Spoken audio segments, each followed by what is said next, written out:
Welcome to the Tech Egg. Don't get scrambled. Enjoy the video. In this video, I will explain how to study maths for Class 10.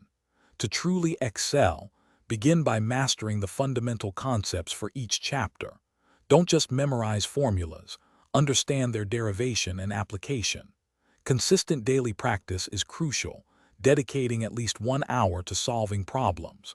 Regularly revisit topics from earlier classes to ensure your foundational knowledge remains robust. This approach builds a strong base, making complex problems much easier to tackle. Effective problem solving is key. Work through a wide range of problems from your textbook, including all examples and exercises. Don't shy away from challenging questions. They help deepen your understanding.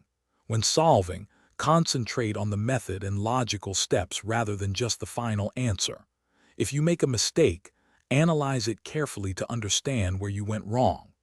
This process of identifying and correcting errors is a powerful learning tool.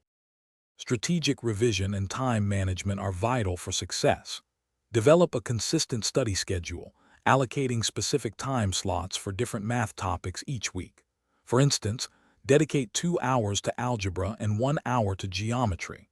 Regular revision of all chapters is essential, particularly before tests. This helps consolidate your knowledge and ensures you recall formulas and concepts quickly. Consistent effort over time yields the best results. For exam preparation, solving previous year's question papers is invaluable. Practice these papers under timed conditions to simulate the actual exam environment. This helps improve speed and accuracy. Identify any weak areas and dedicate extra practice to those specific topics. Finally, maintaining a positive mindset is crucial. Believe in your ability to succeed, stay calm, and approach each problem with confidence. Thanks for watching. Consider subscribing if I helped unscramble your problems.